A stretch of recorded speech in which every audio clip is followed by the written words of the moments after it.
Arsenal nil, PSG 1. What an absolutely... This game was heartbreak. I don't even want to say anything about it, if I'm honest.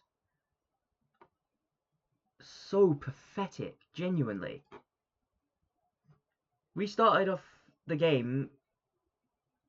We couldn't have started off worse, actually. Looking at it, we went 1-0 down in, what was it, 4 minutes, 5 minutes, something like that? It's not good enough. We brag on and on and on about having best defence in the league, and where was that defence when they scored? He had acres of space. And with that space, we basically just said, "Oh, do what you want. We ain't gonna defend. We ain't gonna put a fucking foot to you." It's not good enough. And yet again, up front, toothless. Toothless up front. I can't really think of anyone who really played well aside from Miles Lewis-Skelly, if I'm honest. I thought Lewis-Skelly had a decent game. But other than that, looking at it, I don't think David Raya was really poor just distributing, very slow. Saliba defended, yeah, definitely second half defended. But when he was on the ball, he held it for too long. Timber got into those kind of positions going forward. But he was very reliant on everyone around him. There's just no one around him aside from Saka. Martin Odegaard completely ghosted today. Declan Rice, I feel really bad for Declan Rice being forced to play a central holding role. He's better off playing in a central attacker than anything else, attacking midfield. He's much better off playing in those kind of attacking positions. And you can see it. When he gets the ball, he wants to go forward. Mikel Mourinho, very unlucky. I mean, I haven't seen the replays. I know it was offside. I'm hearing that he was like a toe offside. But look, very unlucky. It's not got anything to do with skill, just very bad luck. Gabriel Martinelli, you've got to be putting those chances in.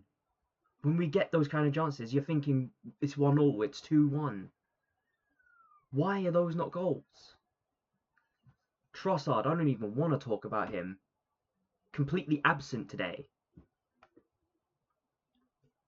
What value does Trossard actually bring, aside from scoring in decent positions? Let's actually think about this for a moment. He's a good impact player. He comes off the bench from a left wing position, quite good at that. Aside from that, what value does he bring? He doesn't get the ball. He doesn't receive the ball when we send it long. He's not physical enough. He hasn't got a great work rate. What does Trossard actually bring now? But look, I say this now. The team that deserved to win today won. PSG were by far the better team, especially in that first half. In that first half, we were just second best at almost everything, almost every single challenge. And even if we got it, even if we weren't second best to the challenge, we seemed to be second best to the second ball. Unbelievable. But anyways, I'm going to have to try and get into my match reaction, and if I'm being honest, I don't even know if I can give accurate player ratings right now, because I can't really sit here and think this player did well, other than, of course, Miles Lewis-Skelly. I'll just start with Raya. Poor distribution. I don't think he was at fault for the goal. The defenders were. And I don't even know which defenders were around him. There was like 3 or 4 of them. But look, we gave him all the space in the world. And he obviously put the ball in the back of the net, because those are the kind of goals that PSG scores. But his distribution around, swear to you, the way he... I don't even want to talk about it. 5. Saliba held on the ball way too long. Yes, he was a bit decent defending. I think he was one of the defenders who let that... I think it was Dembele who scored, I think. I'm not even sure who scored, but watching your defenders, like 3 of them, effectively surrounding him, but at the same time letting him have all the space in the world. All he did was run forward, and we let him get into those kind of positions. It's not good enough. At best, I can give a 5 for William Saliba. Jakub Kiwior, if I'm being honest, it's been a while since I've criticised Jakub Kiwior. But today, I just don't think he was on it. I don't think he made... I think when he got the ball, though, he was a little bit quicker than Saliba, so I'll be generous and give him a 6. Jurrien Timber. He tried going forward. He tried getting himself in dangerous positions. But it just didn't come off in the end. I don't know if he was one of the defenders that let the goal in. I don't recall. I think I just don't even want to remember it. But I can't give him more than a 6. Lewis Skelly, he gets a 7. Do I give him 7? I'll give him a 7.5, I think. And he's my man of the match. Lewis Skelly was actually one of the few players who went at them. The rest of these players, they didn't look like they cared. Especially for the first, 20, 25 minutes. First 20, 25 minutes, this team, they didn't look like they wanted to try. They looked like they gave up already. It was too similar to the Crystal Palace game. But yeah, Lewis Skelly, 7.5, man of the match. Looking at Odegaard, where was he? Where was he today?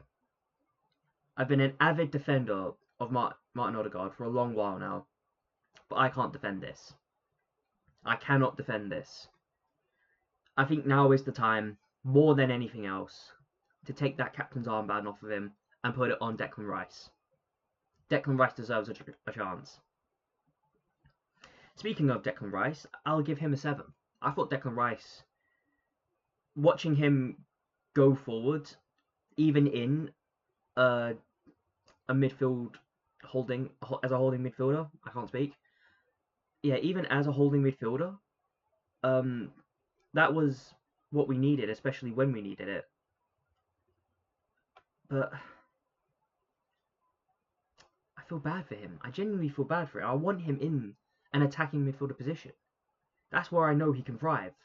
He can thrive. He loves being in those positions where he just gets into that kind of area, puts a bit of pressure on other teams, tries to go for that goal. Mikel Mourinho, I much prefer Partey. I will criticise Partey if I say that he does seem to lose the ball quite a lot. He gives off a few sloppy passes, but there's a bit more presence to our midfield when Partey's there. Mikel Mourinho, he's a decent player, but he is so slow.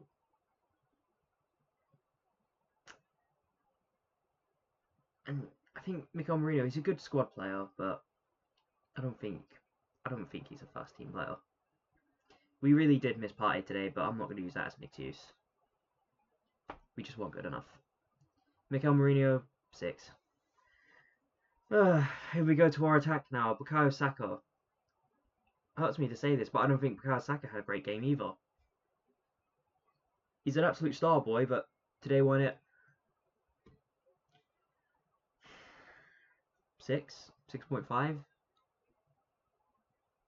Can't really give him anything more than that. I can't think of anything that really stuck out. I feel he was a bit unlucky, actually. There was a referee decision I remember. He took the ball off of a player and was straight through on goal, and he got a really soft foul from it. And I remember seeing him kick the ball away and get a book for it. I can understand the frustration of it. I really can. That referee was not on it. But again, we should have punished PSG, and we didn't. We can point fingers at the referee as much as we want. And yes, the referee, terrible, but I'll get onto that later. But for now, we've just got to look at ourselves. Moving into Gabriel Martinelli. I'm giving him a 5, and I think that's quite generous of me. I've always said I like his work rate, but watching him go 1-on-1 against the goalkeeper, you're sitting there and you think this is it. This is 1-0. Sorry, this is 1-1. How the hell has he not put that in? It's just not good enough. 5. Trossard, 4. Not impressed with him whatsoever. I don't really need to evaluate on that, I don't think. It was a poor performance from Trossard. And again, he's an impact player. I've always said he's a left-wing impact player. And I think he's going to leave by the end of the season, and we're going to have to replace him. It's sounding like Nico Williams. But we need to replace him. Arteta, very disappointed with him. Very disappointed. A free for Arteta. And I'll tell you why. He didn't change a thing. Nothing in that game changed until we were already in injury time. But it's not just the players that needed to change. We needed to change this whole bloody tactic. Backwards, sideways, backwards, sideways. Why? We're so robotic. Genuinely. You watch the difference between PSG and Arsenal today. When we had the ball, it took us a good half an hour to get out of our own half. When they had the ball, it took 2, maybe 3 passes at most, and they were already attacking us. PSG was so fluid today, and us, stagnant, robotic. And I cannot help now. It cannot be anything else other than Arteta telling them to play this way. The most boring ass football I have ever seen in my life. And the fact that he didn't even bother to change any players until injury time. And Ethan Nwaneri, I feel bad for Ethan Nwaneri. I felt like he should have come on a lot sooner to make a real impact. But this is Arteta for you. He's very naive at times, very arrogant, I find. He doesn't like change. Does he even have a plan B? Fans. I can kind of understand the fans. There was obviously when we came into the thing, when we came into the match, we were hyped. You could hear the chants the whole time, and then when that goal went in, I remember there was a bit more chanting to kind of push the team, and the team just wasn't putting in the performance. Look, we tried. We tried to push the team there, but the team just didn't want to play. They didn't want to play. They didn't look like they cared until half an hour had already passed in the game. And this is what made me laugh. The players were the ones going around, arms up, come on, cheer for us, cheer for us. Brother, we want a performance that we can cheer for. That was not a good performance at all. I can kind of understand the fans, but at the same time, we were quiet. I can't give them anything more than a 6, just because I understand. And the referee gets a 0, an immediate 0. I have never seen such poor refereeing in my lifetime. Practically every decision that was made was... God, I don't even want to talk about it. That's how poor it was. Even every little set piece that we had, every little free kick, every little corner, he'd always tell us to go back, go back. When PSG got it, they had all the... Well, they could go a good 10 yards up. The referee absolutely micromanaged us, but gave PSG all the freedom. And that, what they did against Saka as well, I'm going to stick to this one, definitely, was inexcusable. I saw it back time and time again. Saka had won the ball, and the player went down really softly. The barest minimum they could have done is have waited, just waited until the game stopped and then check VAR. What's VAR for otherwise? But no. Poor referee performance. Even rival fans are saying it. I've seen a few rival fans. Is this the standard for the Champions League? Is this the standard for Premier League and Champions League? It is abysmal. But look, enough about the referee. The reality is, we should have gone for it a bit more. We should have actually defended against PSG. We could have gone 1-0 up. We could have gone a few goals up, actually. But we're toothless up front. And because we're toothless up front, we don't know how to score. I can't lie, I'm not looking forward to the second leg of this. I am not. I'm not looking forward to any games in general. I'm not even looking forward to Bournemouth. I'm not even looking forward to Southampton, if I'm honest. I just want this season over with now. But anyways, let me know what you think down below. Like, share, and comment, and subscribe. It really does help the channel. And I will be seeing you for the preview against Bournemouth. Goodbye.